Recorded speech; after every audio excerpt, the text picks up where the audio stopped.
That's a hairline crack, if you can see. Now they used metal corner bead, cracked down both sides. So what I'm gonna do is I'm gonna V it out with a razor.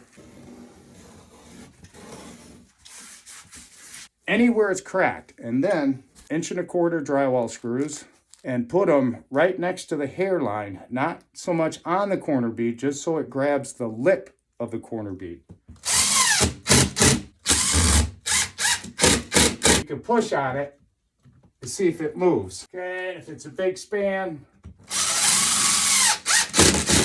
I just drove them in past the surface. Now you could use 5-minute Durabond, but 5-minute Durabond gets hard fairly quickly. Tape it and coat it with Durabond. Normally my first coat is always tape and mud. Hurry up, try to get it done. We're gonna tape it with Fibofuse and Durabond. Your Durabond is not gonna be heavy, okay? You want it still kind of soft. Now we're just gonna use a thin layer. Anywhere.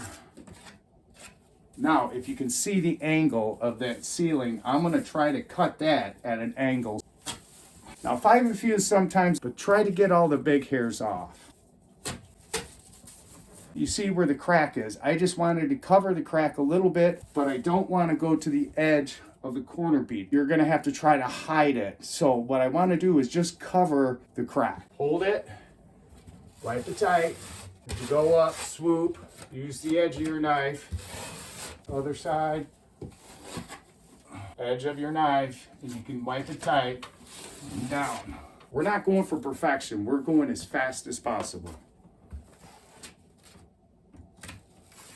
Okay, always start and grab, feather your edge. Now I always grab some, wipe my edge, and start with it.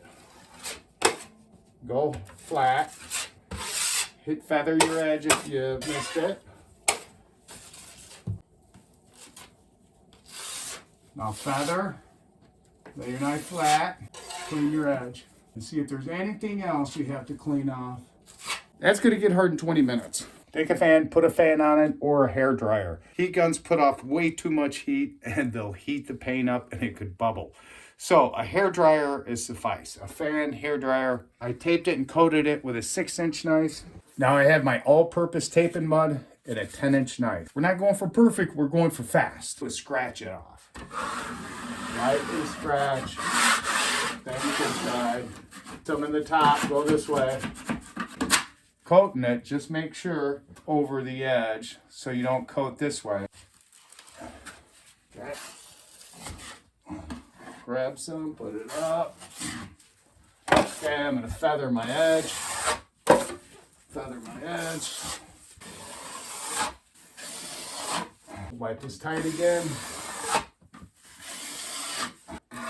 Clean the edge. Fan on that and get it to dry. 10 minutes, 12 minutes. You can get a hair dryer, try to get it to speed it up. Once I had the fan on there, it started to bubble. After it was stiff enough to where I could rub the bubbles back down, I rubbed the bubbles back down. Called blowholes. Speed is the key. So we're not going to get into sanding and kicking up a bunch of dust. Wet sand it. You want to wipe it all on, and then you kind of want to wipe your edges. If you do have any blowholes, which they all push down, the wet mud, you want to try to push into the blowholes. Wipe. After you get it wet, just make sure your outside edge, then maybe once down. That's one of the fastest ways. 2 coats. Is it perfect? I don't think it's really too bad. Yeah, realistically, and if you look at it, there's no blowholes. Everything works. 20 minutes for the Durabond, I'd say about 25 minutes, and then another 35 minutes, probably like 40 minutes, and under an hour I got that done. So you could probably get some 5-minute Durabond and finish it in like 20 minutes.